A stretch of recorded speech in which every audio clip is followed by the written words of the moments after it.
Australia, home of kangaroos, the outback, and putting shrimps on the barbie. If there's one thing that its population is really good at, it's sports. They consistently have individuals and teams in the top 10 in international rankings. But if there's one thing that Australia maybe isn't so good at, it's motorsports. Now, saying that Australia isn't good at motorsports is probably a bit harsh. While it may not have as many world champions as the United Kingdom, there has still been a wealth of talent on the F1 grid, who have come from Australia.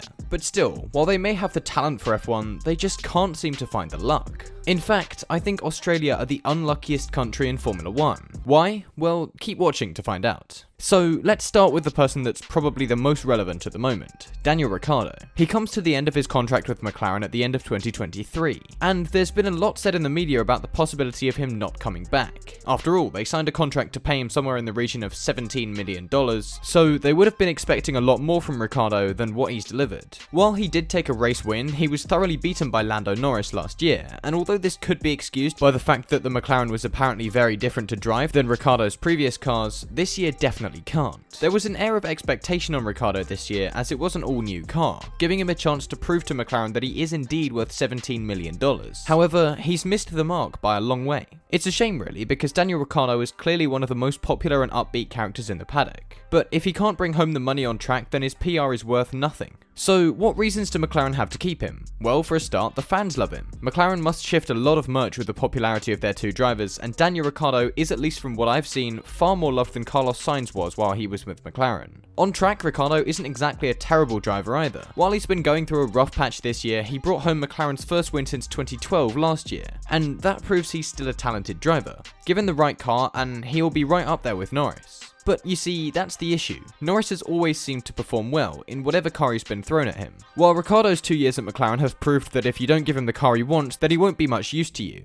I don't think there are going to be many arguments if I say that Lando Norris has to be one of the best drivers on the grid at the moment, and while Ricciardo was deserving of that title back in 2014 and 2015, he's far from it this season. In terms of results, Norris has 50 points while Ricciardo has 15. In Monaco, where Daniel Ricciardo has always seemed strong, he was 45 seconds off Lando by the flag. He finished 4 places behind Lando in Spain while Norris was racing with tonsillitis, and in fact he's only finished ahead of Norris twice this season, and both times the two were split by less than a second over the line. And plus, Zach Brown openly said in a Sky Sports interview that Ricciardo has not met expectations, and if there's one thing you don't want to be doing when you're being paid $17 million a year, it's missing expectations. Zach also stated that there are multiple mechanisms in which McLaren and Ricciardo can part ways. Now, that sounds to me like Zach is getting his excuses in early for the team. Of course, I could be making a big deal out of nothing, but I haven't heard Brown speak about Lando's deal in that much detail. And even before he got to McLaren, Ricciardo has been pretty unlucky. He joined Red Bull Racing just as they had a drop in performance in 2014, and between 2017 and 2018 he finished just 65% of the races he started. Now, if Ricciardo was in a top car around 2014, I have no doubt that he would have been world champion. But now there just seems to be no chance he'll do that. If McLaren put together a top car before the end of his career, then I'm sure he'd give the title a good go. But ultimately, Lando Norris is the future for the team, and so I wouldn't be surprised if they back him over Ricciardo. Another man who's been very relevant recently is Oscar Piastri. He's the first F2 champion who I've genuinely rated since 2018, and yet he's seemingly no way into F1 at the moment. For Australia, Piastri is exactly the sort of driver they need, because if he gets a seat, he will win a Formula 1 world title. I mean, just look at his career so far. Or don't, because that's what I'm about to do. After a fairly good junior career where he took a few championship podiums, he moved into cars, and almost instantly found his feet. In his first season in single-seaters, he finished second in the British F4 Championship and scored 26 points from his 2 races in the Formula Renault NEC. In 2018, he finished 8th in the Formula Renault Euro Cup before coming back in 2019 to win the thing, with 11 podiums, of which 7 were victories from 19 races. After winning that, he moved on to FIA Formula 3 in 2020, where through a season shortened by the pandemic, he again took the championship on the final round, after taking just 2 wins but being incredibly consistent all season, finishing out of the points just once in 18 races. After winning the F3 championship, the next logical step would be to move on to F2, and he did just that. And of course, he won it. Out of 23 races that were run that year, Piastri won 6 and took a further 5 podiums. Once again, consistency was his main weapon, again only finishing out of the points once, and even then he was only 1 place off. To say that Piastri was the best driver in F2 last year would be an understatement and a half. He dominated that championship. The nearest person to him was Robert Schwartzman, who was 60 points behind him. Given that the maximum points for a weekend was only 65 and there were only 8 weekends in the season, this was dominance at its purest. But this would come back to bite Piastri, as because he won the F2 championship, he wouldn't be allowed to race again, as per the rules. With all but 1 seats filled for the following season, Piastri's only shot at F1 in 2022 would be with Alfa Romeo, who ended up picking Guan Yu Zhou, who scored 69.5 points less than Piastri in F2. Now, this was thanks in part to Piastri's ties with the Alpine team, as it would have been difficult for Alfa Romeo to take him out of there. But still, Piastri being stuck as a reserve driver after dominating the last 3 years of his career in a way we haven't really seen since Lewis Hamilton is really unfair. Now, the good news for Piastri is that he's a reserve driver for both McLaren and Alpine, so at least he has double the chance of driving this season. But with both Norris and Ocon being signed to their teams long term, and Alonso showing no signs of going anywhere yet, the only feasible route to F1 that Piastri has with these teams is through Ricciardo leaving. So either we lose Ricciardo or we lose Piastri.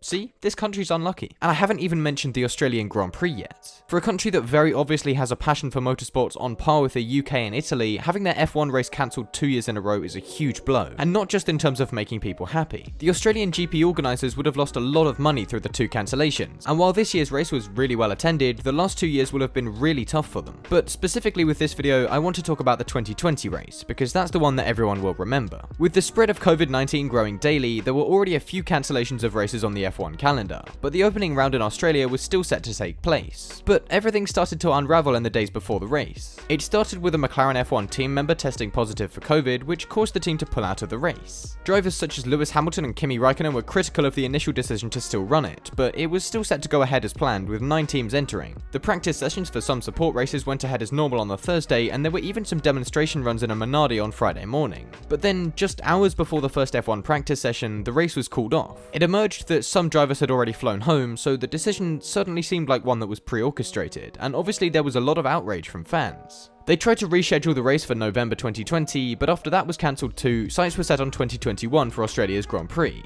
And after that was cancelled, sights were set on 2022, which mercifully did happen and was the highest attended Australian GP by a long way. Over the weekend, nearly 420,000 people went through the gates, which proves just how much this country loves F1. And of course, we can't mention Australian F1 drivers without mentioning Mark Webber. Mark Webber made his F1 debut in 2002 with Minardi. The Minardi car for that year was nothing more than a complete shitbox, and in fact Mark could barely fit into it thanks to his height. He qualified 18th for his first ever race, but somehow thanks to a bunch of retirements ahead of him, he finished 5th. But this would be about as much luck as Mark would have all career. After a short stint with Williams where he managed to break a rib by not exercising before driving and burn his hip thanks to a failing electronics box, he moved to Red Bull for 2007. In his first season with the team, in what was his first genuinely competitive car of his career, he had 7 retirements thanks to some terrible reliability. In 2008, the Red Bull car was arguably less strong, but nevertheless, Mark managed to take it to 11th in the drivers' standings. Before the 2009 season began, Webber managed to have a head-on crash with a car while riding his bike, which caused him a wealth of injuries, including a fractured right leg. So, not the ideal start to a season. He did just about make pre-season testing though, and began the season alongside a young Sebastian Vettel. He was running as high as 2nd on this championship, behind the dominant Jenson Button, but thanks to reliability issues and the errors from both himself and the team, he fell to 4th within 4 races, which is where he stayed. 2010 got off to another surgical start, with Webber needing surgery on his knee after a training injury. As a result of the inactivity he suffered post-surgery, he gained weight and needed to be put on a fairly strict diet to get him back to where he should be. Now, the 2010 season was a fairly good one for Webber, with him taking 4 wins and 3 poles, but ultimately he spent this year and the next 3 in the shadow of Vettel. Had Webber been put up against any other teammate, I'm sure it would have been him that took the 4 world titles, but seeing as he wasn't, he joins the list of good Aussie drivers that haven't taken a championship. Now, Webber went on to do very well in the World Endurance Championship, and that has to be mentioned, but this video is about Australia's luck in F1, not endurance racing. Now, those 3 drivers were the main ones that came to mind when I had the idea for this video, so now let's move on to some honourable mentions. First up, Jack Brabham.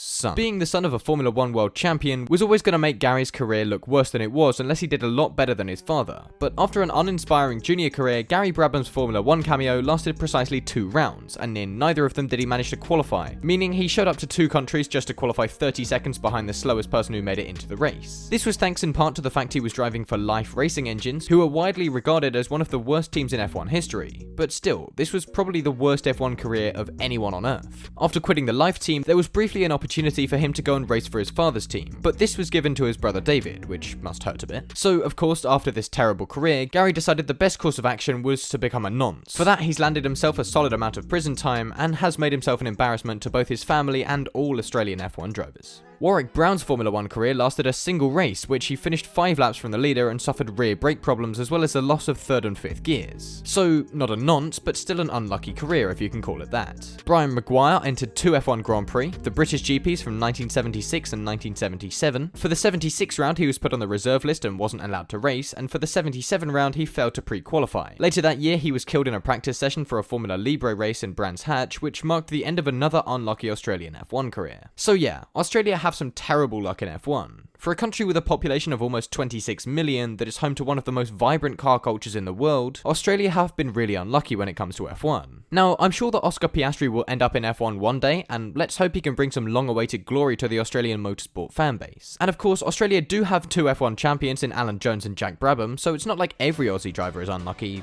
It's just most of them. But yeah, thank you for watching this video, and hopefully you enjoyed this slightly longer form of it. If you agree with me, then let me know in the comments below, and if you disagree with me, then you're wrong. Subscribe if you want to see more content from yours truly, and I will see you all later.